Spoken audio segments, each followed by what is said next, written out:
He was in all things made like unto his brethren. He became flesh, even as we are. He knew what it meant to be hungry and thirsty and weary. He was sustained by food and refreshed by sleep. He was a stranger and a sojourner on the earth, in the world, but not of the world. Tempted and tried as men and women of today are tempted and tried, yet living a life free from sin. Acts of Apostles, page 472, paragraph 1.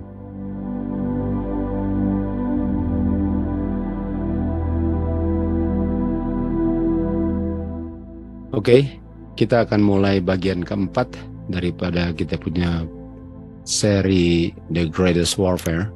Dan bagian keempat ini berjudul In the Likeness of Man. Di Kejadian 1 ayat 31, kita lihat di hari ke-6 waktu Tuhan Yesus sudah selesai menciptakan langit bumi dan segala isinya. Tuhan Yesus katakan, it was very good, semuanya very good. Dan kita tahu hukum Tuhan itu good, holy dengan just.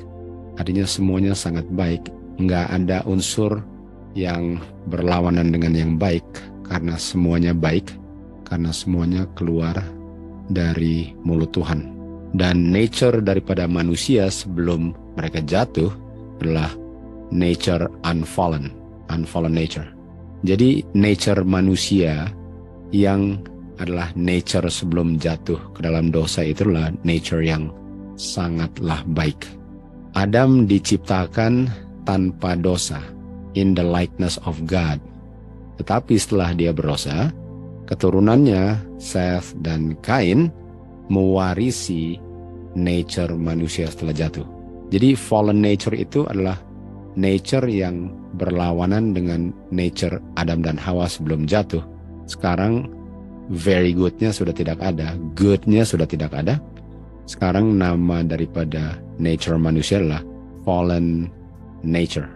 Dan keturunan Adam dan Hawa inherited atau mewarisi, menerima di saat mereka lahir, kita sudah belajar, nature daripada Adam dan Hawa setelah Adam dan Hawa berdosa.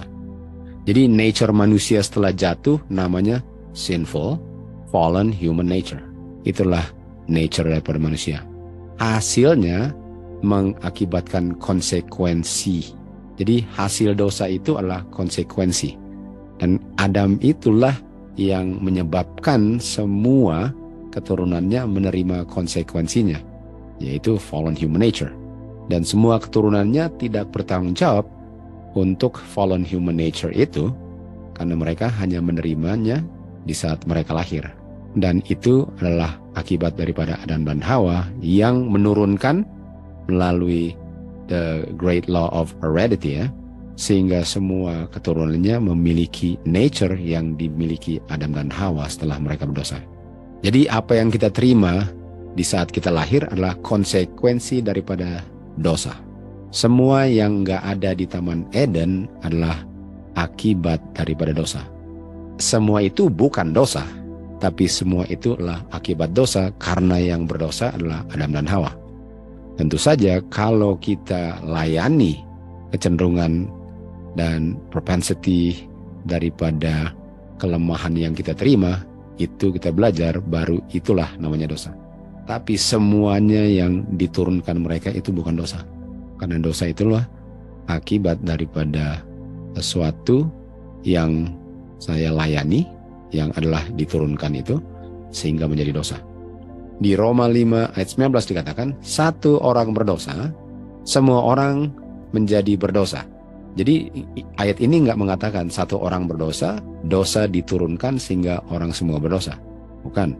Satu orang berdosa, dia punya nature menjadi sinful, fallen human nature. Dan semua orang setelah itu melayani dia punya sinful human nature, atau melayani dia punya bagian daripada dia punya flesh, yaitu limbic system, sehingga semua orang telah berdosa. Tapi kita tahu bahwa di saat Adam dan Hawa berdosa, langsung ada juru selamat. Artinya, walaupun kondisi manusia setelah berdosa memiliki sinful, fallen human nature, dan nggak ada yang baik di dalamnya, sehingga dia nggak pernah bisa berbuat baik, dia tidak berdaya, langsung ada juru selamat yang akan menyelamatkan mereka dari dosa.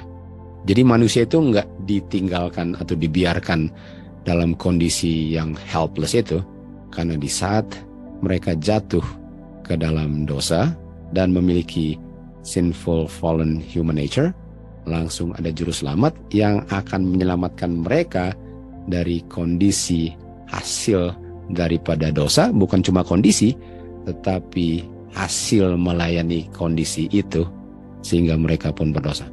Kita tahu kondisi itu akan tetap ada walaupun orangnya sudah tidak berdosa. Nanti akan dirubahkan itu di saat Tuhan Yesus datang di awan-awan kan. Tetapi diselamatkan dari hasil pilihan mereka itu. Jadi dia punya nature masih ada, karena yang perlu ditransform kita sudah belajar adalah dia punya karakter, bukan dia punya sinful fallen nature. Itu tetap harus dihadapi. Bedanya orang yang selamat tidak melayani lagi. Nah, kita tahu bahwa ada juru selamat. Artinya juru selamat ini akan menolong manusia yang sekarang sudah masuk ke lumpur dosa setelah mereka menerima nature yang diturunkan Adam. Dan Tuhan Yesus dikirim in the likeness of sinful flesh. Nah, likeness itu sama. Jadi Tuhan Yesus memiliki sinful fallen human nature, sinful flesh. Sama. Karena Tuhan Yesus harus menyelamatkan manusia yang memiliki sinful fallen human nature, yang sinful fallen human nature itu bukan dosa, karena dosa tidak diturunkan. Sehingga untuk memiliki nature itu bukan artinya dia berdosa, tetapi dosa itu munculnya setelah dia melayani itu. Jadi Tuhan Yesus mengambil sinful fallen human nature in the likeness of sinful flesh. Di Filipi 2 ayat 7 dikatakan, dia mengambil form daripada seorang hamba dan dibuat in the likeness of man. Nah, ini Roma 8:3 dengan Filipi 2:7 sama bahasanya. Yang satu the likeness of sinful flesh, yang satu the likeness of man. Artinya man ini adalah sinful flesh. Dan Tuhan Yesus datang 100% dalam sinful flesh-nya manusia yang diturunkan oleh Adam setelah Adam dan Hawa berdosa. Enggak ada bedanya. Dan ayat 8, walaupun dalam kondisi manusia waktu lahir, sinful fallen human nature yang sama dengan manusia waktu lahir, Tuhan Yesus membuktikan dalam kehidupannya sejak lahir sampai kayu salib, dia enggak pernah melayani. Dia punya limbic system, dia punya lower nature itu, dia punya sinful flesh itu, bagian daripada limbic itu, enggak pernah. Dia hidupnya berdasarkan firman Tuhan, yaitu firman yang dikomunikasikan melalui dia punya frontal lobe, dan tidak pernah melayani firman Tuhan melewati dia punya limbic system sampai mati. Artinya Tuhan Yesus kasih tunjuk kepada manusia bahwa manusia dalam kondisi sinful fallen human nature tidak perlu berdosa, dan Tuhan Yesus datang dalam kondisi yang 100% sama itu untuk membuktikan bahwa manusia dalam kondisi seperti itu tidak perlu berdosa. Dan Tuhan Yesus membuktikannya bahwa Tuhan Yesus tidak berdosa. Jadi kalau Tuhan Yesus datangnya beda dia punya nature, dia nggak bisa menunjukkan kepada manusia bahwa manusia dalam kondisi yang beda dari dia bisa tidak berdosa kalau kondisi dia beda dengan kondisi manusia yang lain. Dan untuk menjadi contoh, Tuhan Yesus harus mengambil kondisi yang 100% sama supaya bisa kasih tunjuk dan pengharapan kepada manusia yang memiliki kondisi yang sama juga, bahwa mereka atau kita semua bisa hidup tanpa berdosa. Jadi bagaimana caranya Tuhan Yesus dalam kondisi sinful fallen human nature, bagaimana dia tidak berdosa? Kita tahu dia selalu hidup berdasarkan frontal lobe kan? Dan kita sudah belajar di pelajaran kedua kalau nggak salah, bahwa yang menentukan yang mana saya mau layani, dia punya limbic atau frontal, adalah saya punya will. Karena dia punya will itu adalah the power of decision making, the power of choice, itu yang govern saya punya nature kan. Artinya yang saya pilih itulah hasilnya berdosa atau tidak. Artinya Tuhan Yesus selalu pilih untuk hidup berdasarkan firman Tuhan, apapun, selemah apapun daya tarik daripada dia punya limbic system, punya daya tarik itu, nggak pernah dia melayani itu lalu menginterpretasikan yang kita belajar tadi, firman Tuhan, sehingga firman Tuhan artinya sudah berbeda karena sudah melewati office daripada limbic system. Dan di Matius 26:39 kita lihat Tuhan Yesus bilang apa? Dalam kehidupannya selalu dia bilang apa? Bukan kehendakku tetapi kehendakmu. Ini dia punya will. Artinya Tuhan Yesus selalu pilih apapun yang dia rasakan dalam kemanusiaan yang sama dengan kita itu, dia selalu pilih untuk mengikuti firman Bapanya, apapun yang dia rasakan di dalam dia punya sinful fallen human nature atau limbic system. Karena keselamatan itu terdiri dari pilihan, dan pilihan itu hanya bisa digunakan pilihan yang benar kalau saya percaya bahwa kuasa itu sanggup untuk menolong saya, sehingga saya tidak akan melayani perasaan saya sedahsyat apapun karena saya percaya bahwa firman Bapa itu sanggup untuk menolong saya. Ini kondisi Tuhan Yesus. Dalam segala hal yang dia bilang adalah saya punya pilihan, saya punya will, saya place di sebelah frontal lobe saya. Nah, kita lihat di Matius 4, Tuhan Yesus setelah dibaptis, dia di lead oleh Holy Spirit ke padang belantara, lalu digoda oleh setan. Dan waktu Tuhan Yesus di padang belantara 40 hari, sekarang dia lapar. Nah, kita tahu lapar itu adalah bagian daripada dia punya appetite yang lokasinya di lower nature kan. Jadi Tuhan Yesus punya kebutuhan makan sudah sangat besar. Dan siapa yang lapar lalu bilang nggak perlu makan, Tuhan Yesus sebagai manusia dia perlu makan, karena lapar menunjukkan dia harus makan, perlu makan kalau mau tetap hidup kan. Nggak pernah salah untuk lapar dan perlu makan, itu adalah sangat normal. Persoalannya, kalau memenuhi kebutuhan makan itu hanya bisa dipenuhi dengan menolak firman Tuhan yang disampaikan melalui dia punya frontal lobe, itu adalah dosa. Jadi makan, feeling, passion, semua itu nggak ada salahnya kecuali itu digunakan lebih penting daripada firman Tuhan, sehingga firman Tuhan dinomor duakan dibandingkan dengan saya punya limbic system. Dan kita tahu Tuhan Yesus digoda untuk menggunakan kuasa ilahinya untuk membuat batu menjadi roti. Dan kalau Tuhan Yesus menggunakan kuasa ilahinya untuk membuat batu menjadi roti, artinya dia menggunakan kuasa yang tidak dimiliki manusia untuk memenuhi dia punya kebutuhan lapar. Dan di saat itu dia nggak menjadi contoh manusia lagi, karena manusia nggak bisa meniru Tuhan Yesus, karena manusia tidak memiliki kuasa ilahi untuk membuat sesuatu jadi bahan makan untuk memenuhi dia punya lapar. Jadi walaupun lapar nggak ada persoalannya, tetapi lapar menjadi persoalan kalau dengan memenuhi saya punya rasa lapar itu, saya harus menomorduakan firman Bapa. Dan waktu Tuhan Yesus lapar, di Yakobus 1:14 dikatakan apa? Setiap orang digoda. Waktu dalam hal ini rasa laparnya sedang bilang, penuhilah rasa lapar saya, seakan-akan pusing amat apa yang Bapak bilang, kamu kan harus makan dan kamu ada kuasa untuk membuat batu jadi roti. Bapak akan mengerti bahwa kamu harus memenuhi kamu punya kebutuhan hidup, kamu harus bayar kamu punya bill, kamu harus bayar kamu punya rumah, kamu harus bayar kamu punya listrik. Nggak apa-apa untuk menyangkal firman Tuhan, nggak apa-apa untuk tolak firman Tuhan. Toh saya harus hidup, karena kalau saya nggak memenuhi itu bagaimana saya mau hidup? Di situ kamu berdosa. Karena kamu telah menomorduakan firman Tuhan, seakan-akan Tuhan nggak bisa tolong kamu kalau kamu mengutamakan firman Tuhan. Saya telah menggunakan saya punya limbic system, dan saya telah meragukan kuasa firman Tuhan dan tidak beriman terhadap Tuhan. Tuhan Yesus digoda untuk memenuhi dia punya lapar. Nah, kita baca seterusnya. Di Ministry of Healing 176 dikatakan, orang yang digoda harus mengerti the true force of the will. Artinya kuasa daya tarik daripada will itu, true force ya. True force of the will ini adalah governing power dalam nature of man. Artinya dia yang menentukan, bukan dia punya lust, bukan dia punya feeling, tapi saya punya hak memilih itu, bisa pilih apa saja yang saya mau pilih, apapun, seberat apapun daya tarik saya punya limbic system.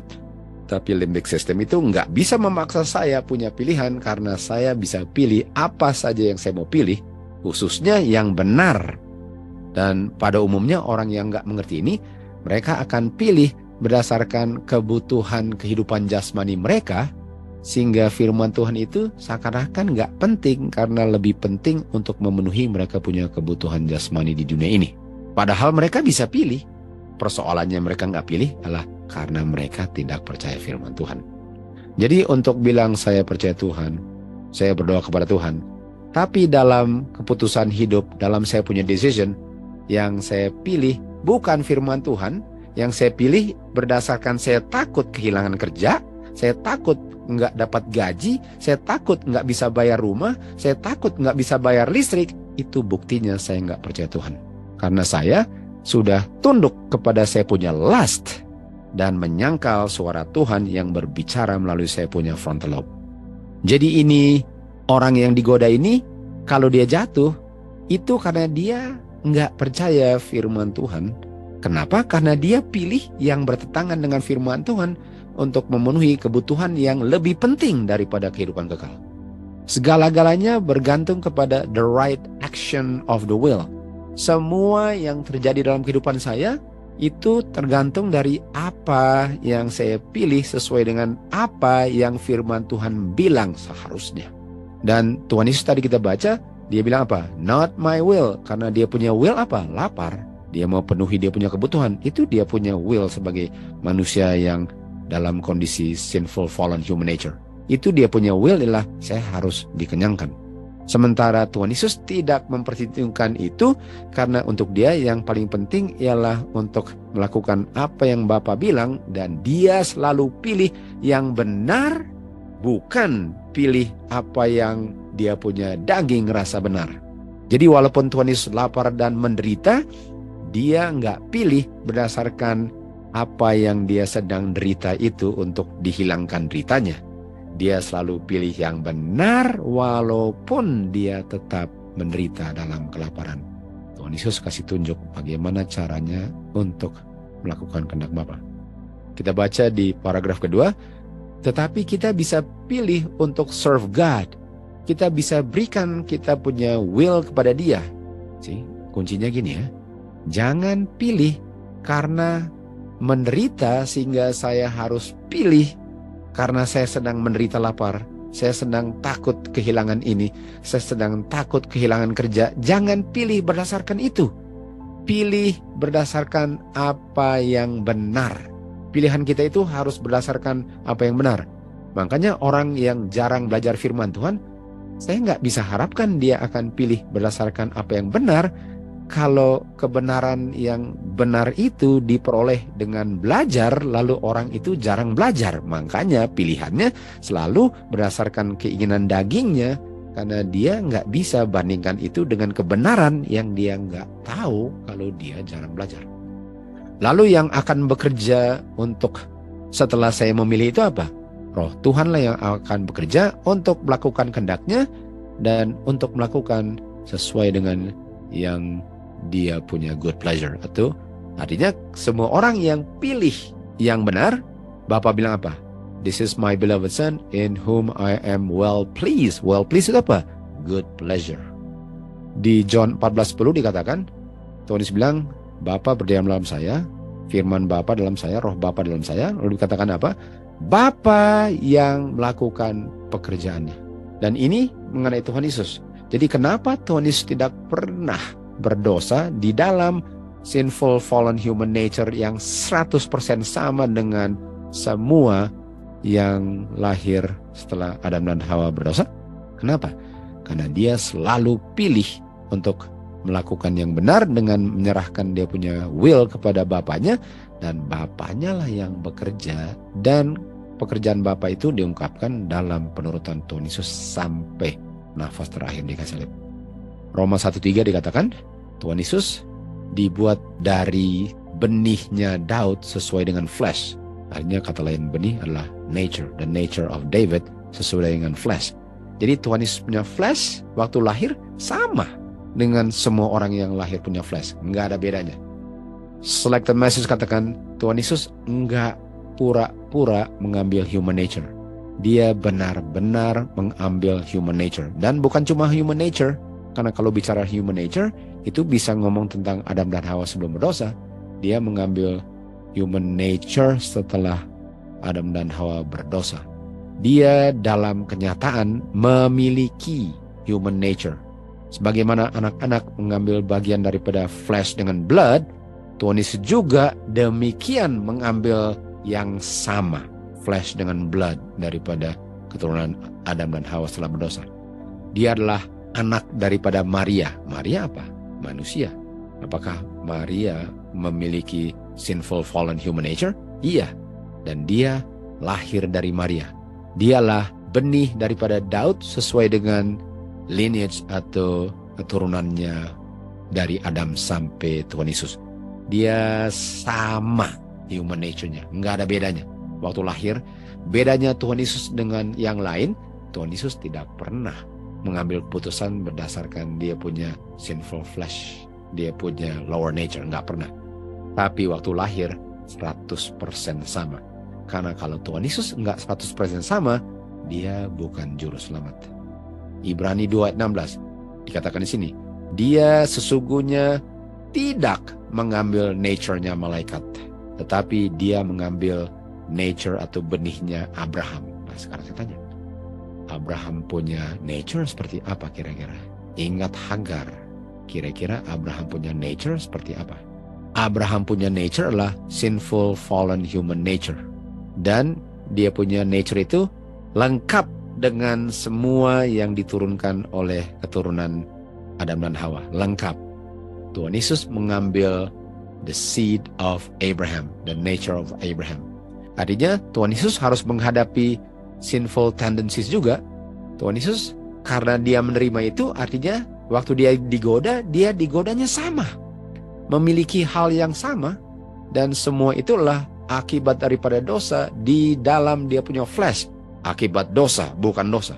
Bedanya itu sinful tendencies nggak pernah menjadi dosa di dalam kehidupan Tuhan Yesus. Di dalam nature-nya Tuhan Yesus nggak pernah menjadi dosa. Kita sudah ingat bahwa sinful fallen human nature bukan dosa. Setelah dilayani baru menjadi dosa. Jadi bedanya Tuhan Yesus dengan yang lain, Tuhan Yesus tidak pernah develop di dalam karakternya hasil melayani dia punya sinful tendencies untuk berdosanya. Dia nggak pernah melayani itu sehingga menjadi dosa, sehingga dia nggak pernah sekarang harus digoda dengan dosa yang dia pernah alami. Jadi Tuhan Yesus nggak pernah tahu apa itu dosa, walaupun dia menerima sinful fallen human nature akibat dosa. Kalau manusia digoda, godaannya itu yang paling berat ialah godaan ingatan dosa yang pernah dilayani. Nah, Tuhan Yesus nggak pernah waktu digoda ingatan dosanya kalau dia nggak pernah berdosa. Jadi yang digodalah dia punya sinful tendencies, bukan tendencies hasil dosa, tetapi tendencies akibat dosa, bukan tendencies setelah berdosa. Itu bedanya. Ibrani 2:17, oleh sebab itu dalam segala hal, nah kalau dalam segala hal artinya nggak ada hal yang tidak termasuk. Dalam segala hal it behoove atau sangat penting untuk dia dibuat sama dengan saudara-saudaranya. Artinya dia dibuat sama dengan semua yang lahir setelah Adam dan Hawa, setelah Adam dan Hawa berdosa. Itu brothernya. Dan dalam hal apa dia sama dengan semuanya? Dalam segala hal. Jadi kenapa penting untuk Tuhan Yesus mengambil sinful fallen human nature? Kenapa penting? Dan gak ada bedanya. Karena di dalam dia telah menderita, waktu dia digoda tentu saja menderita kan. Kalau penggodaan tidak ada deritanya, itu karena itu bukan penggodaan. Atau kalau saya bilang saya nggak menderita karena saya suka berdosa. Nah, menderita itu ialah saya tidak mau lakukan yang saya punya diri mau lakukan. Itu menderitanya. Karena kalau bukan menderita itu bukan penggodaan, atau kamu memang bukan main cinta dosanya. Jadi Tuhan Yesus menderita waktu digoda. Dan karena dia tidak pernah melayani dia punya lower nature, di dalam kondisi seluruh keturunan Adam dan Hawa waktu mewarisi dia punya sinful tendencies itu, dia bisa tolong mereka atau kita semua waktu digoda, karena dia tahu apa artinya untuk memiliki kondisi yang sama dengan kita dan tidak berdosa. Coba bayangkan kalau orang lain yang mau tolong kita tapi orang itu nggak pernah jadi manusia, kira-kira dia bisa mengerti nggak kondisi manusia lalu menolong manusia dalam kondisi yang dia sendiri tidak pernah miliki. Jadi untuk Tuhan Yesus sekor ya, atau untuk Tuhan Yesus menolong kita yang digoda, dia harus pernah digoda juga waktu di dunia ini dalam kondisi yang 100% sama dan tidak pernah jatuh, baru dia bisa tolong kita yang kondisinya nggak ada bedanya dengan Tuhan Yesus kan. Jadi Kristus harus menghadapi semua ini sehingga dia mengetahui apa semua ini dan dia taklukkan semua ini sehingga dia bisa tolong kita semua ini. Tetapi kalau Tuhan Yesus punya nature itu beda, bagaimana dia bisa tolong saya kalau kondisi dia beda dengan kondisi saya?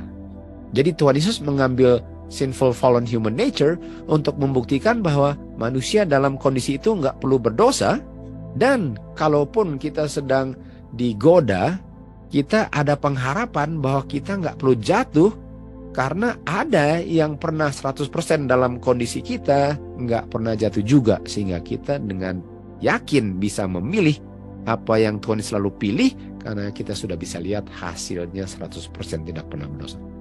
Jadi untuk menyingkirkan Tuhan Yesus punya sinful tendencies yang dia terima sebagai bayi di dalam human nature-nya, ialah untuk menyingkirkan kita punya pengharapan untuk pernah menang terhadap hal-hal itu. Jadi kalau saya bilang Tuhan Yesus datangnya beda dengan saya, artinya saya punya pengharapan untuk selamat 0%. Dikatakan di Ibrani 4:15, Tuhan Yesus adalah seorang imam besar, dan sebagai imam besar, dia bukan imam besar yang tidak bisa mengerti kita punya kelemahan. Tuhan Yesus itu bukan imam besar yang tidak mengerti dengan situasi kondisi manusia. Sebaliknya, Tuhan Yesus sebagai imam besar, dia bisa tersentuh atau dia bisa mengerti kita punya kelemahan karena dia datang dalam kelemahan yang sama, sehingga dia bisa mengerti. Dan waktu dia menjadi imam besar antara manusia dengan Bapa, dia adalah penolong, kita punya helper yang mengerti kondisi manusia. Itu sebabnya dia harus datang 100% seperti manusia setelah Adam dan Hawa berdosa. Jadi sinful tendencies atau yang kita warisi itu bukan dosa. Tetapi kalau saya melayani sinful tendencies sehingga menjadi cultivated tendencies, itu baru menghasilkan dosa. Artinya dosa itu adalah hasil daripada pilihan saya dalam kehidupan saya. Kadang-kadang orang saking mau buat itu, dia saat itu siap untuk korbankan kehidupan kekalnya, habis itu dia berdoa dan menangis dan bertobat. Tapi kalau dihadapi lagi, dia bikin lagi. Itu bukan menang gitu. Untuk selalu minta pengampunan akan dosa yang sama, itu nggak ada unsur kemenangannya. Nah, kita tahu kita punya pilihan di dunia ini cuma ada dua sebenarnya. Di Matius 7:13-14 dikatakan ada jalan yang lurus dan ada jalan yang lebar. Yang lurus ini sempit dan ada jalan yang lebar. Yang lebar ini menuju kebinasaan dan banyak masuk ke kebinasaan ini. Tetapi jalan yang lurus dengan yang sempit ini menuju kehidupan, tapi sedikit yang berada di jalan itu. Di saat manusia lahir dengan kondisi yang adalah sinful fallen human nature yang diturunkan oleh generasi sebelumnya, dia dikasih pilihan. Dan pilihannya itu sangat jelas. Satu binasa, satu kehidupan kekal. Satu sempit artinya akan ada perjuangan untuk tidak melayani apa yang enak daging bilang. Sementara satu yang lebar artinya layani saja. Lebar artinya nggak ada perjuangan untuk tidak mau melayaninya. Sementara mengaku sebagai pengikut Tuhan Yesus. Dan apa yang saya pilih di saat saya dihadapi dengan pilihan-pilihan ini dalam kehidupan saya sedang memilih untuk jalan di jalan yang lebar atau sedang memilih untuk jalan di jalan yang sempit. Dan banyak orang pilih yang lebar. Kenapa? Karena mereka nggak mau menyangkal diri. Mereka nggak mau kehidupan di dunia ini terganggu gugat oleh karena firman Tuhan. Sementara masih mengharapkan untuk masuk kerajaan surga. Jadi sementara mereka pilih yang salah, mereka pilih untuk melayani, mereka punya kebutuhan jasmani hari-harian sehingga mengorbankan firman Tuhan. Sementara mereka pilih untuk menyangkal kebenaran firman Tuhan atau mengartikan firman Tuhan beda dari apa yang difirmankan untuk membenarkan perasaan mereka sebagai dasar pilihan mereka, mereka masih harapkan untuk selamat. Di Acts of Apostle 472, dia di dalam segala hal dibuat menjadi sama dengan dia punya brethren. Dia menjadi flesh. Lalu dikatakan apa? Even as we are. Sama dengan kita. Dalam segala hal sama dengan kita. Dia mengerti apa artinya untuk menjadi lapar, menjadi haus, dan menjadi capek dan letih. Dan untuk kalau dia lapar, dia diberikan makanan. Kalau dia capek, dia perlu tidur. Sama dengan kita. Dia adalah seorang asing dan penduduk sementara di dunia ini. Tetapi dia bukan miliknya dunia. Dia digoda dan diuji sebagaimana manusia, pria dan wanita hari ini digoda dan dicoba. Jadi sebagaimana kita digoda, demikian juga Tuhan digoda dalam kelemahan saya yang saya terima atau terima sebagai warisan dari orang tua saya. Bayangkan waktu saya digoda, bedanya dia nggak pernah berdosa. Tapi di dalam kelemahannya digoda, begitulah saya. Jadi nggak ada istimewanya waktu digodanya. Istimewanya dia nggak pernah pilih untuk menyangkal frontal lobe-nya. Bedanya kita sering sekali untuk pilihan kita berdasarkan kita punya feelings. Itu dia punya beda. Jadi Tuhan Yesus datang sama, lahir sama penggodanya. Dan dia kasih tunjuk bahwa kita bisa hidup bebas dari dosa kalau kita percaya. Dan kalau kita memilih apa yang Tuhan Yesus pilih juga. Dan kita tahu di James 1:14 tadi kita baca, setiap orang digoda waktu dia punya lust yang diwarisi itu yang sedang menarik dia punya perhatian untuk dilayani. Jadi Tuhan Yesus punya inherited tendencies itulah yang selalu mau dilayani, tapi dia nggak pernah pilih itu. Tuhan Yesus memiliki inherited tendencies, tapi itu nggak pernah di-cultivate, nggak pernah menjadi dosa. Jadi itu bedanya Tuhan Yesus dengan manusia, karena waktu lahir sama, tapi pilihannya itu, sehingga karakternya menjadi beda. Artinya, apa yang saya pilih, yang saya cultivate itu menghasilkan karakter kan. Roma 3:23, semua orang telah berdosa, artinya semua orang telah membentuk karakter yang tidak sesuai dengan kehendak Tuhan. Sehingga itu harus dirubah.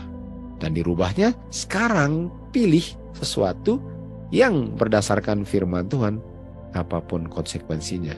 Feeling, passion, appetite, itu harus tidak dilayani lagi. Tapi kita harus percaya, kita harus belajar firman Tuhan. Nah, ini bicara tentang Tuhan Yesus punya sinful fallen human nature, the sinful flesh. Hati-hati, sangat berhati-hati bagaimana kamu mau merenungkan the human nature of Christ. Jangan kamu tunjukkan kepada orang lain Tuhan Yesus sebagai seseorang yang memiliki propensities of sin. Nah, kalau orang nggak ngerti kutipan ini, mereka bilang, sih Tuhan Yesus beda. Manusia ada propensities to sin. Tuhan Yesus nggak ada. Kita nggak bisa cuma baca kutipan ini, langsung artikan ini kalau kita nggak lihat keseluruhannya. Dan kita tahu Tuhan Yesus waktu lahir sama nggak dengan manusia? Sama. Kecenderungannya sama. traits orang tuanya, temperamentnya, tendensiesnya sama semua. Semua diturunkan melalui generasi sebelumnya, melalui Maria kepada Tuhan Yesus, semua sama. Dan propensities of sin itu sekarang bisa yang diturunkan dengan yang di-develop. Seperti tadi yang saya bilang kan, Tuhan Yesus nggak pernah tahu apa itu dosa. Sehingga untuk dia punya daya tarik terhadap dosa yang setelah dicetak nggak pernah ada.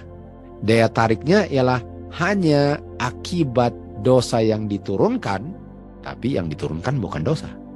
Jadi daya tariknya itu adalah daya tarik daripada propensities yang diturunkan, bukan daya tarik daripada dosa yang dia sudah cetak. Itu Tuhan Yesus nggak pernah ada. Itu bedanya dengan manusia. Manusia, propensities of sin-nya ialah yang diturunkan tambah daya tarik dosa yang sudah pernah dicetak. Jadi kecenderungan hasil saya punya dosa dengan kecenderungan akibat dosa orang lain yang diturunkan beda. Tuhan Yesus ada propensities daripada orang lain punya dosa sebelum dia, dan propensitiesnya diturunkan yang bukan dosa. Sementara manusia di dunia ini memiliki yang diturunkan dan kecenderungan untuk berdosa setelah dia berdosa. Dalam hal setelah berdosa, Tuhan Yesus tidak pernah tahu itu, sehingga dia nggak pernah tahu apa artinya dosa.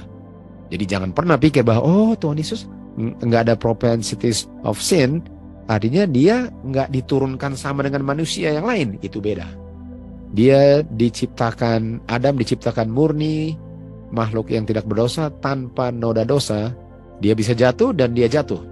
Karena berdosa, keturunannya sekarang lahir dengan inherent propensities atau propensities yang sudah ada di dalam dirinya waktu lahir untuk tidak menurut. Tapi untuk tidak menurut itu bukan tidak menurut. Kalau dilayani baru menjadi tidak menurut. Tetapi Kristus, the only begotten Son of God, dia mengambil di dalam dirinya human nature dan digoda dalam segala hal sebagai human nature digoda. Dia bisa berdosa, dia bisa jatuh, tapi tidak satu kali pun ada di dalam dia apa? Evil propensities. Dalam hal ini apa? Nggak pernah ada dalam dia propensity hasil dia cetak dosa. Tetapi ada propensities yang diturunkan yang bukan adalah dosa. In taking upon himself, dengan dia mengambil man's nature dalam kondisi jatuhnya, okay? Jadi walaupun Tuhan Yesus mengambil nature-nya manusia dalam kondisi jatuh itu lahir, bukan dia cetak. Kristus tidak pernah berpartisipasi dalam dosanya, itu bedanya.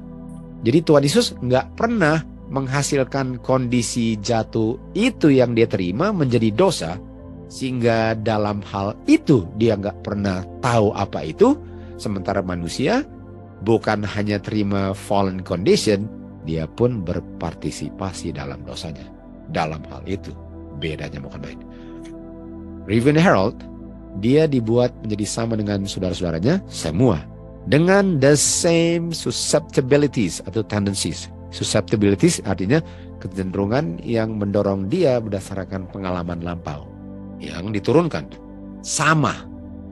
Jadi orang tua itu menurunkan sesuatu yang mendorong dia ke arah itu, tapi mendorong itu bukan dosa kecuali dia layani dorongan itu kan. Dan susceptibilities-nya apa? Mental dengan physical. Kita tahu manusia terdiri dari dua hal itu kan. Breath of life dengan dia punya dust of the ground. Mind dengan dia punya brain. Dan dia tahu bagaimana untuk menolong orang yang digoda. Dan siapa semua orang yang dia bisa tolong waktu digoda? Setiap fallen son and daughter of Adam.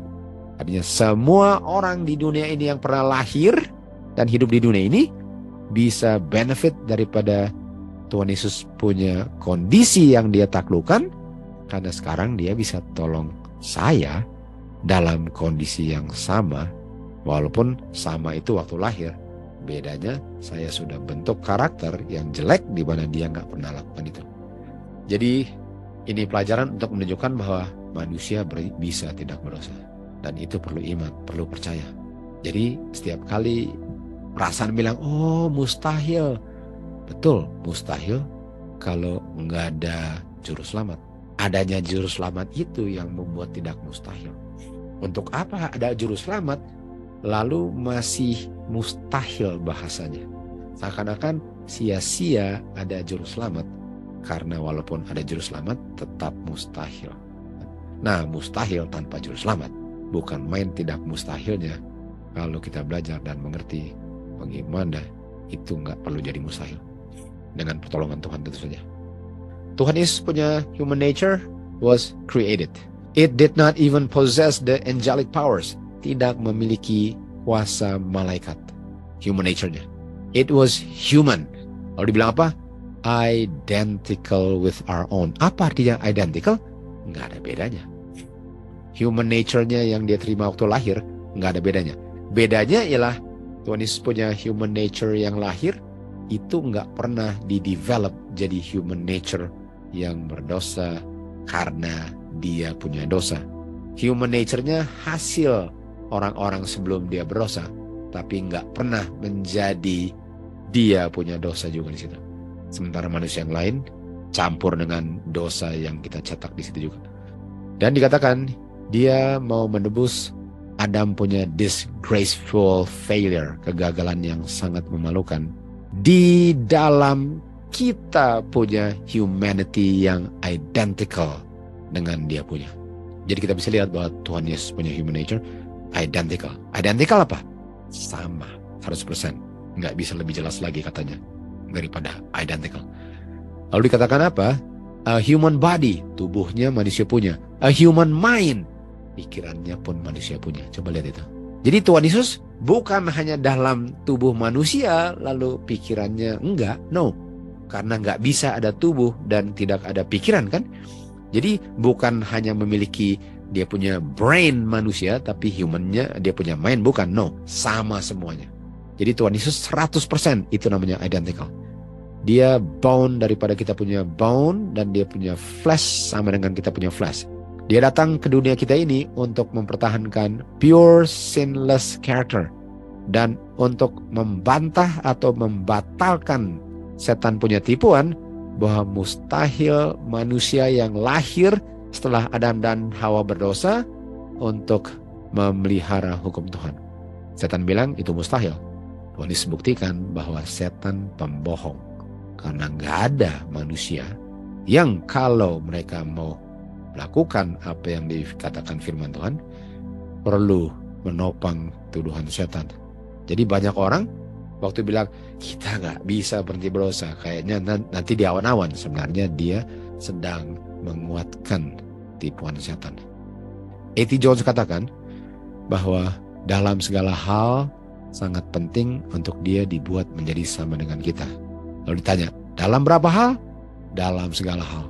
Lalu di dalam dia punya human nature, tidak ada a particle of difference. Nggak ada unsur bedanya antara dia dengan kamu.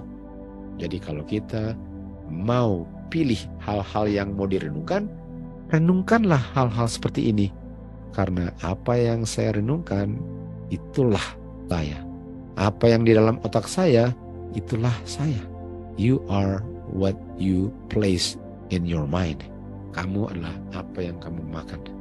Not a particle of difference. Nggak ada unsur bedanya human nature dengan dia, dengan saya. Identical dengan kita punya. In our own humanity. Sama Tuhan Yesus. Ada satu almost penghinaan yang sangat tidak ada batasnya untuk anaknya God mengambil nature-nya manusia.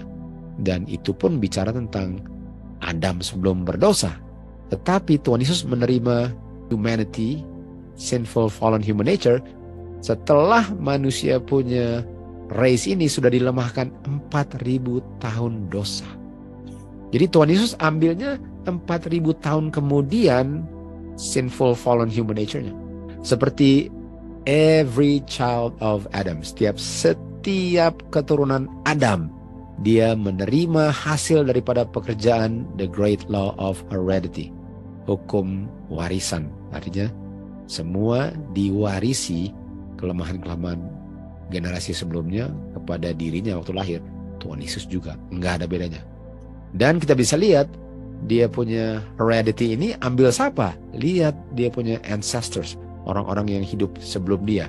Lihat semuanya, itu diturunkan dan diterima Tuhan Yesus. Dia datang dengan nature yang diturunkan untuk sama-sama menderita dan sama-sama digoda dalam kelemahan yang sama-sama untuk memberikan kepada kita contoh hidup tanpa dosa dalam human nature yang nggak ada bedanya partikelnya, yang identical dengan kita. Apakah dengan kita pikirkan begini, boleh katakan kalau saya hilang karena saya nggak percaya Tuhan Yesus, bukan karena mustahil untuk selamat. Kalau saya berdosa karena saya nggak percaya firman Tuhan, bukan karena mustahil untuk berhenti berdosa. Kalau saya hilang karena saya lebih takut untuk kehilangan kerja, kehilangan uang, kehilangan reputasi, kehilangan teman, kehilangan apa, daripada kehilangan kehidupan kekal. Semua itu pilihan. Semua yang saya buat itulah pilihan saya. Dan apa yang saya pilih, saya akan tuai apa yang saya pilih. Jangan harap pilih kiri lalu dapat upah kanan, sebaliknya pun demikian. Sebagai agen yang bebas untuk memilih, Kristus ditempatkan di probation. Waktu Tuhan Yesus di dunia ini, Tuhan Yesus hidup probation manusia juga. Dengan kebebasan untuk melayani tuduhan setan dan melakukan hal-hal yang bertentangan dengan Bapaknya. Kristus di dunia ini bebas mau pilih. Kamu mau pilih setan punya tuduhan, pilih human nature yang sudah fallen punya keinginan, pilih untuk menyangkal apa yang Bapa bilang, kamu bebas berpilih. Kalau bukan demikian, artinya, oh enggak, Tuhan Yesus enggak dikasih itu. Masa berani Bapa mau bikin gitu. Kalau bukan demikian, kalau mustahil untuk Tuhan Yesus untuk jatuh, dia enggak bisa digoda dalam segala hal sebagaimana manusia digoda. Kenapa? Karena manusia digoda dengan hak memilih apa yang mau dipilih manusia. Jadi Tuhan Yesus waktu digoda, dia pun diberikan hak untuk memilih sebagaimana setiap manusia diberikan hak untuk memilih. Tentu saja masing-masing pilihannya ada konsekuensinya, termasuk anak Bapa di surga pun konsekuensinya kalau dia pilih untuk melayani dagingnya, Tuhan Yesus akan hilang selama-lamanya. Enggak ada anak Bapa lagi di surga. Kalau dia satu kali dalam pikirannya melayani dia punya limbic system, anak Bapa pernah ada. Di setiap saat dia distress, Kristus berpaling kepada Bapaknya, bukan kepada dia punya limbic system. Dia resisted, dia menolak dia punya limbic system sampai darah, sampai diarah. Dan kata fear ini saya akan jelaskan nanti di bawah di sini ya. Ron Wood jelaskan. When the fear of moral failure was the fear of death. Dia punya ketidakinginan untuk dirinya melayani dia punya daging sangat besar, tapi dagingnya pun kemanusiaan pun sedang diuji maksimal juga. Dia punya penolakan untuk melayani dagingnya itu saking besarnya sampai keringatnya keluar darah. He resisted unto death. Waktu Tuhan Yesus mau menyangkal dia punya daging yang sangat mau dilayani, khususnya di Getsemani ini, dia sampai berkeringat darah jatuh dari pori-porinya. Dan bumi ini dibasahi dengan darahnya. Dia berdoa dengan seruan dan tangisan yang keras. Dan he was hurt in that he feared. Bapaknya memberikan kekuatan bagi dia. As he will strengthen all, sebagaimana Bapa pun akan menguatkan semua yang merendahkan diri mereka. Apa artinya dia fear of death? Dia merendahkan dirinya untuk tidak mau melayani dirinya. Nggak ada unsur selfishnya. Selfish adalah melayani diri. Selfish adalah begini. Biar Bapak bilang saya nggak makan, enak aja, saya udah lapar kok, dia nggak ngerti. Enak dia di surga gak lapar. Saya sedang lapar di sini. Saya mau melayani, saya punya kebutuhan lapar. Dia harus mengerti itu. Itu selfish. Humble artinya apa saja yang Bapa bilang dia akan turut walaupun tubuh manusianya menderita kelaparan dan sebagainya. Itu namanya fear of moral failure. Itu namanya dia merendahkan dirinya. Tidak ada kebutuhan dirinya yang lebih penting dari firman Bapanya. Sampai dia punya keringat darah menjadi saksi bahwa Tuhan Yesus tidak ada unsur selfishness di dalam dirinya. Setiap kali dia digoda, dia berpaling kepada Bapanya. Hatinya Tuhan Yesus ditusuk dengan sakit yang sangat tajam, yang lebih tajam daripada sakit paku yang memakukan tangan dan kakinya. Jadi paku di tangan dan kaki itu tidak sesakit sesuatu yang sangat tajam yang menusuk hatinya. Dia sedang memikul dosa seluruh dunia dengan semua kebusukannya. Dan dia sedang mengalami penderitaan murka Bapanya terhadap pelanggaran yang dia sendiri tidak pernah lakukan. Dia punya ujian termasuk penggodaan yang sangat sengit, di mana pikiran bahwa dia telah ditinggalkan Bapanya. Saking gelap, busuk, lebar, dalam dosa yang memisahkan dia dari Bapa. Karena dosanya Bapa mau menyingkirkan diri dari dirinya, walaupun itu bukan dosa dia. Artinya Tuhan Yesus benar-benar memikul dosa orang, bukan cuma numpang lewat saja. Karena dia merasakan bahwa Bapanya sudah tinggalkan dia. Dia rasa jiwanya dianiaya dengan tekanan kegelapan. Dia takut di mana dia bisa membelok dari keteguhan dalam kebenarannya di dalam kemanusiaannya. Penggodaan itu hanya penggodaan kalau orang itu sampai gemetar, sampai keluar darah di dia punya pori-pori, itu namanya penggodaan.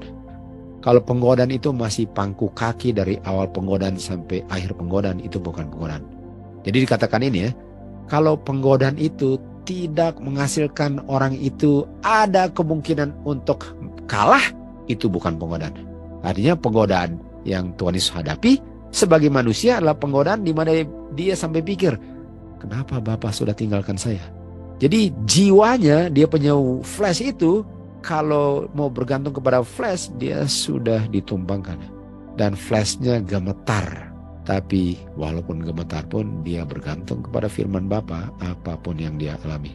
Penggodaan itu bukan penggodaan kalau orang yang digoda cuma senyum-senyum dan pangku kaki terus. Penggodaan itu dilawan, ditolak waktu seseorang itu dengan pengaruh yang sangat kuat untuk melakukan sesuatu yang salah. Artinya penolakan itu hanyalah penolakan kalau yang menggoda itu sangat kuat untuk saya mau berdosa lalu saya bergantung kepada Bapa. Kenapa orang tolak penggodaan? Jadi kalau orang digoda dan penggodaannya sangat gampang, itu bukan penolakan kalau itu gampang. Penolakan itu kalau bukan main sukarnya sehingga saya hanya bisa bilang, not my will, Father, but your will be done. Penggodaan itu hanya penggodaan kalau saya bilang, Bapak, apakah ada cara lain selain saya minum ini, tapi bukan kehendakku, tetapi kehendakmu. Baru itu namanya penggodaan. Kenapa Tuhan Yesus bisa menolaknya? Karena dia bilang apa? Knowing that he can do it. Dia mengetahui bahwa dia bisa melakukannya dengan kuasa Bapa karena dia bergantung kepada Bapanya. Karena dia tahu kuasa Bapa bisa, jadi tolaknya itu bukan karena dia rasa dia bisa, karena dia percaya Bapa bisa walaupun selain itu nggak bisa lihat bisanya. Artinya kita punya kemenangan ialah hanya karena saya percaya firman Bapa, karena selain firman Bapa nggak ada yang bisa membuat saya menang. Dia menolak by faith. Berdasarkan iman dia berpegang teguh kepada kuasa ilahi Bapanya yang bisa menyanggupkan dia untuk memikul dosa dunia. Kalau dari dirinya sendiri, gak bisa. Yohanes 5:30, I can of mine own self do nothing. Kita hanya bisa menang waktu digoda, khususnya di time of trouble nanti. Tentu saja sebelum time of trouble kita sudah harus menang. Ialah hanya bergantung kepada firman Tuhan, bukan perasaan, bukan kita punya feeling, bukan kita punya appetite, bukan takut kehilangan kerja, takut kehilangan uang, takut kehilangan reputasi, takut kehilangan rumah, takut kehilangan teman. Kalau itu akan tumbang semua. Saya hanya akan menang dalam penggodaan yang sangat sengit kalau saya takut kehilangan Tuhan. Titik. Inilah yang Kristus harus lewati sebagai manusia.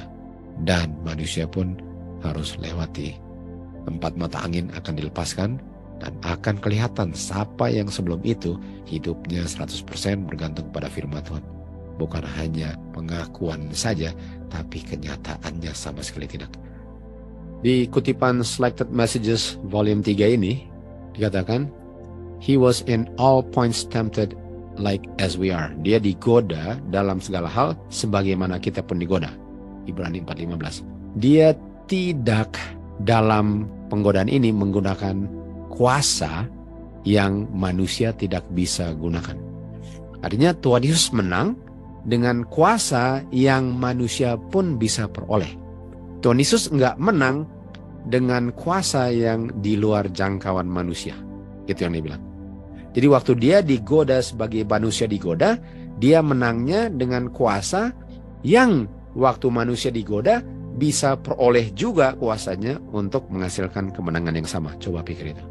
Sebagai manusia dia menghadapi penggodaan dan menang di dalam kuasa yang diberikan kepada dia dari Bapanya.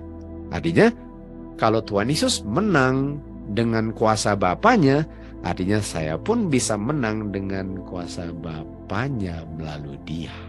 Dia nggak pernah menggunakan kuasa yang saya nggak bisa ada akses kepada kuasa itu. Jadi bukankah hal ini memberi pengharapan bagi manusia bahwa manusia bisa menang dalam hal apapun? Persoalannya, manusia nggak bisa menang karena manusia nggak percaya ini. Makanya penting sekali untuk saya ingatkan bahwa kita perlu belajar. Kita punya waktu di mana probation sudah habis itu nggak bisa digunakan dengan hal-hal yang tidak menguatkan iman. Tapi dengan hal-hal yang menjamin saya punya kehidupan di dunia ini, sementara every earthly support sudah di-cut off. Apa gunanya semuanya kalau nggak ada yang saya sedang kumpul-kumpul sekarang bisa digunakan lagi nanti. Sementara iman yang saya peroleh, saya nggak pernah kejar dengan segenap hati. Dia memberikan kita contoh penurutan yang sempurna.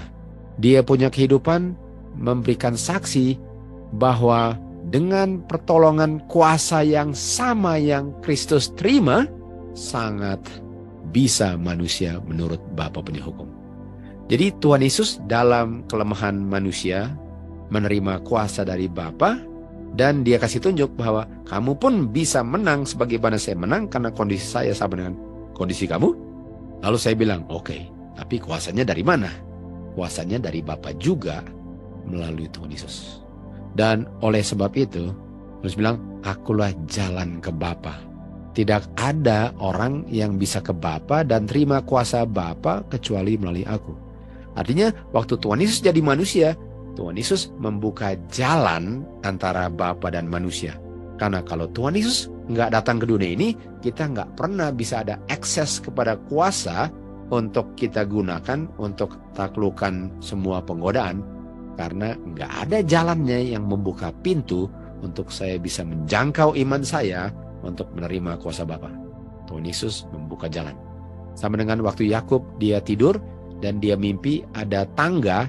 Di bawah tangga itu, di Kejadian 28:12, ada tangga yang di bawahnya kena bumi dan di atasnya kena surga.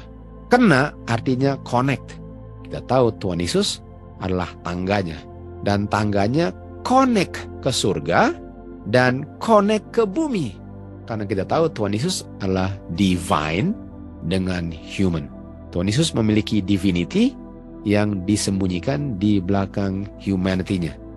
Melalui Tuhan Yesus punya tangga atau melalui Tuhan Yesus, kita bisa connect dengan tangga yang connect di bumi dan bisa connect-nya sampai ke surga melalui Tuhan Yesus punya divinity.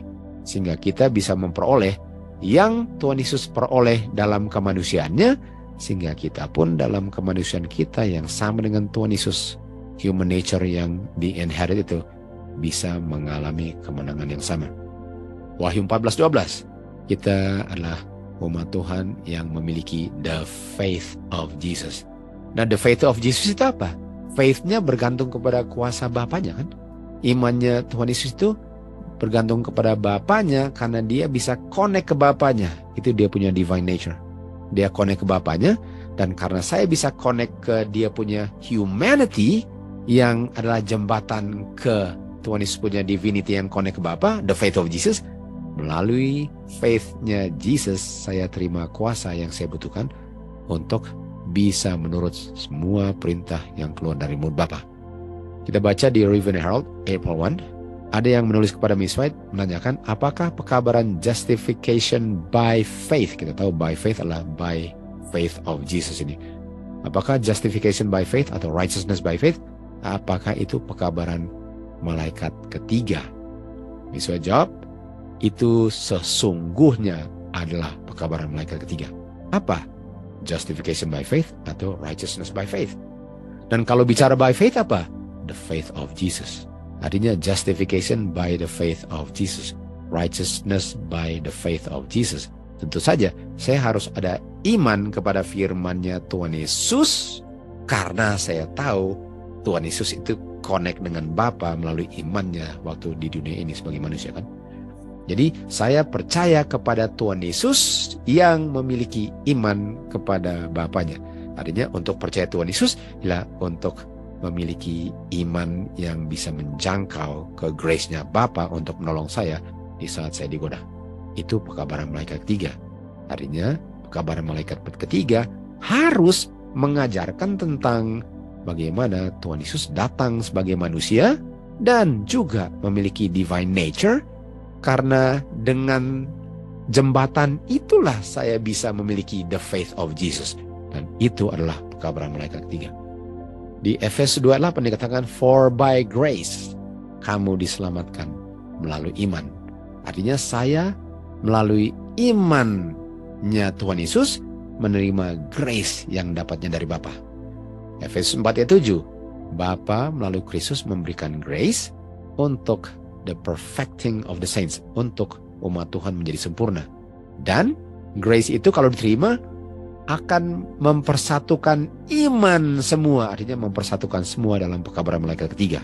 Semua akan dipersatukan, artinya pekabaran ini konsepnya bahwa Tuhan Yesus benar-benar manusia dan memiliki divine nature yang bisa connect dengan Bapanya, itu pekabaran malaikat ketiga, dan itu akan mempersatukan tubuh Tuhan Yesus yang memiliki imannya Tuhan Yesus dan pengetahuan tentang Son of God. Artinya nggak bisa mengabarkan pekabaran malaikat ketiga kalau pengetahuan tentang Son of God itu beda dari apa yang diajarkan oleh firman Tuhan.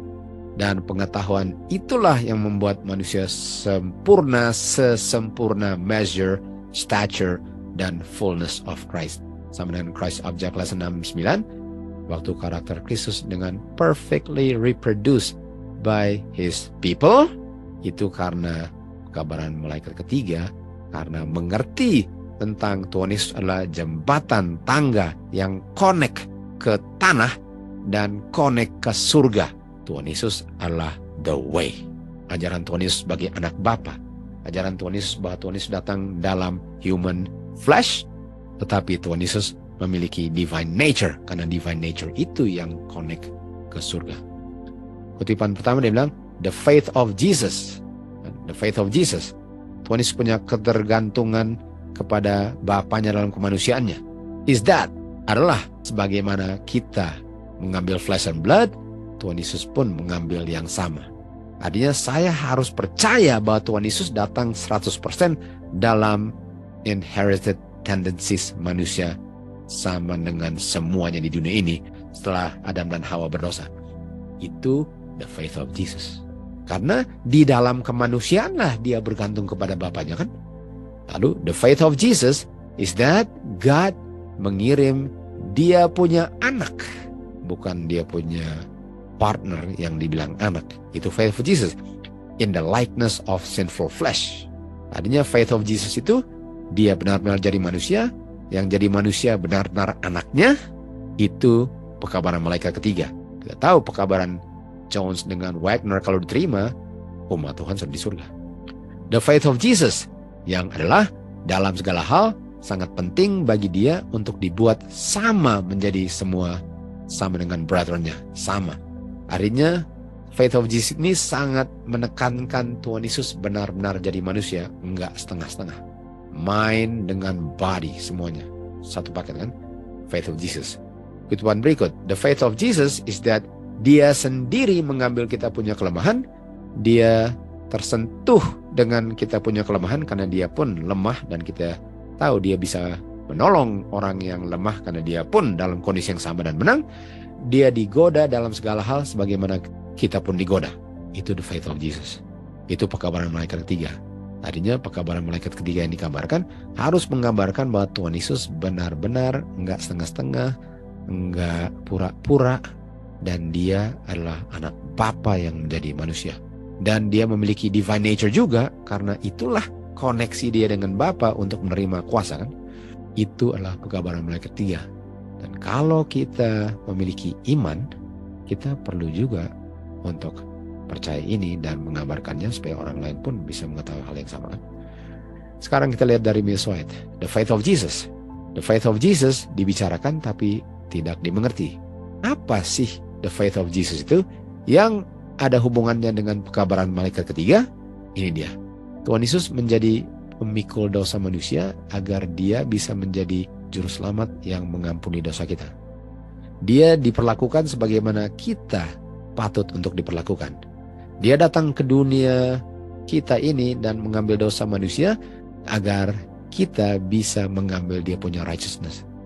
Faith of Jesus ialah iman dalam kemampuan Kristus untuk menyelamatkan manusia sepenuhnya, sepenuh-penuhnya, dan sepenuh-penuhnya adalah faith of Jesus.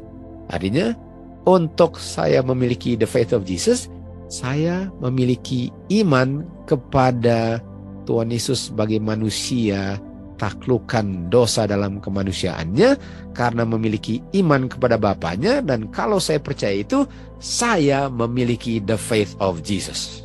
Dan saya pun bisa menjadi seperti Tuhan Yesus dalam kondisi yang sama, dosa diampuni dan tidak pernah berdosa lagi, karena memiliki kuasa melalui the faith of Jesus. Nah, itu pekabaran malaikat ketiga. Kita tahu setiap pekabaran Tuhan ada counterfeitnya, dan counterfeitnya adalah the counterfeit son. Dan Barabas artinya bar Abba. Abba artinya father, bar artinya anak. Artinya arti daripada nama Barabas adalah anak Bapa. Kita tahu Tuhan Yesus adalah anak Bapa. Nama Barabas artinya anak Bapa. Ini counterfeitnya. Di Markus 15:11 dikatakan, imam besar menggerak banyak orang agar mereka lepaskan Barabas. Dia adalah pencuri. Mereka pilih Barabas. Jadi waktu dipilih, kamu mau the son of God dari surga atau the pencuri ini? Mereka tolak Tuhan Yesus yang adalah son of God dengan memilih son Bapa yang lain. Yohanes 8:44 kan, mereka pilih son of God. Mereka tolak Tuhan Yesus sebagai son of God. Mereka pilih Barabas. Dan Pilatus bilang kepada mereka, apa yang kamu mau lakukan kepada yang kamu bilang raja orang Yahudi ini? Salibkan son of God. Kita tolak dia sebagai son of God. Kita terima son daripada Bapa yang palsu. Untuk saya memiliki the faith of Jesus, saya harus percaya bahwa anaknya Bapa menjadi manusia. Dan di akhir zaman, anaknya Bapa ditolak sebagai anaknya Bapa. Jadi kalau anak Bapa ditolak sebagai anak Bapa, siapa punya anak dan yang saya terima sekarang? Karena sejarah terulang kembali, Barabas anaknya Bapa yang bukan juru selamatlah, yang enggak jadi manusia untuk taklukan dosa di dalam kemanusiaan.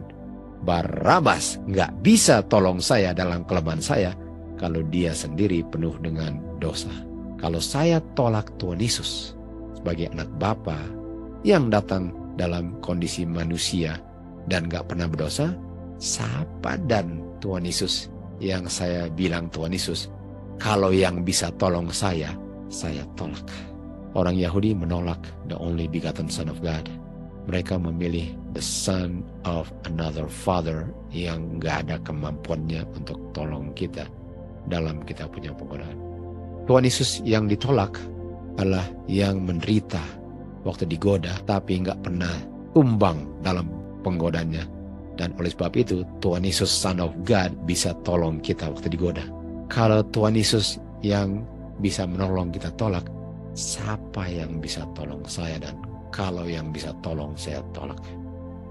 Ibrani 4:16, mari kita datang dengan berani ke tahta grace melalui imannya Yesus untuk mendapatkan grace dalam waktu kita membutuhkan pertolongan. Tapi siapa yang mau berikan grace kalau the only way kepada grace itu ditolak? Grace lah yang memberikan manusia kuasa untuk menurut, yang menyanggupkan dia untuk tidak melayani kita punya kelemahan-kelemahan yang diturunkan ataupun yang sudah dicetak. Inilah satu-satunya, lihat ini ya, inilah satu-satunya kuasa yang bisa menaklukkan kuasa setan. Grace, power, satu-satunya kuasa yang bisa menolong kita menjadi dan mempertahankan dalam kita punya jalan yang benar. Satu-satunya, nggak ada kuasa yang lain. Grace adalah satu-satunya kuasa. Kita lihat di Desire of Ages, dosa bisa ditolak dan ditaklukkan satu-satunya cara apa? The mighty agency of the third person of the Godhead. Tunggu, tadi dikatakan satu-satu kuasanya adalah grace. Sekarang di sini adalah the mighty agency of the third person of the Godhead. Apakah itu oknum ketiga? Mari kita lihat ya. Apakah grace itu oknum ketiga? Kutipan yang sama dia bilang ini. Kristus telah memberikan, Kristus punya roh, a divine power untuk overcome semua hereditary, cultivated tendencies to evil. Semua yang diturunkan dan yang saya develop bisa ditaklukkan dengan the only power, grace, yang ada the mighty agency of the person of the Godhead. The third person. Apa namanya? Kristus punya roh. Ini rohnya Kristus. Ini bukan oknum ketiga. Kenapa gereja-gereja lemah, sakit-sakitan rohani, dan siap mau mati dimuntahkan kerohaniannya? Karena setan berhasil untuk membuat gereja ini tidak bisa melihat bahwa the comforter itu atau the third person of the Godhead itu adalah rohnya Kristus. Di saat mereka tolak Kristus, mereka nggak sadar mereka tolak rohnya Kristus. Dengan saya bilang Roh Kudus adalah oknum ketiga, otomatis saya tolak Kristus punya kuasa yang hanya satu-satunya bisa menaklukkan hereditary dengan cultivated tendencies to evil. Itu alasannya kenapa gereja-gereja lemah, sakit-sakitan, dan siap mati. Dikatakan di sini, juru selamat kita, Tuhan Yesus, adalah kita punya comforter. The Holy Spirit is the Spirit of Christ. The Holy Spirit, the Spirit of Christ, is the mighty agency of the third person of the Godhead, bukan oknum ketiga. Barang siapa percaya akan anaknya Bapa akan menang sebagaimana Kristus menang. Kita hanya bisa menang lalu kita punya iman kepada anaknya Bapa yang memiliki iman bisa menjangkau grace, kuasa roh Kristus yang diberikan untuk menaklukkan kita punya hereditary dengan cultivated tendencies to evil. Semoga kabaran ini benar-benar mempersiapkan kita bukan hanya secara intelek, tetapi dalam kenyataan kita bisa melihat kemenangan itu hasil firman Tuhan yang kita peroleh. Take time, ambil waktu untuk belajar. Nggak ada yang lebih penting di dalam dunia ini, di kolong langit ini, selain firman Tuhan. Kelaparan, haus, kemelaratan segera akan tiba. Sedikit lagi every earthly support akan di cut off. Tapi kalau ada imannya Kristus, nggak ada yang bisa cut off kita punya hubungan kepada Bapa. To God be the glory.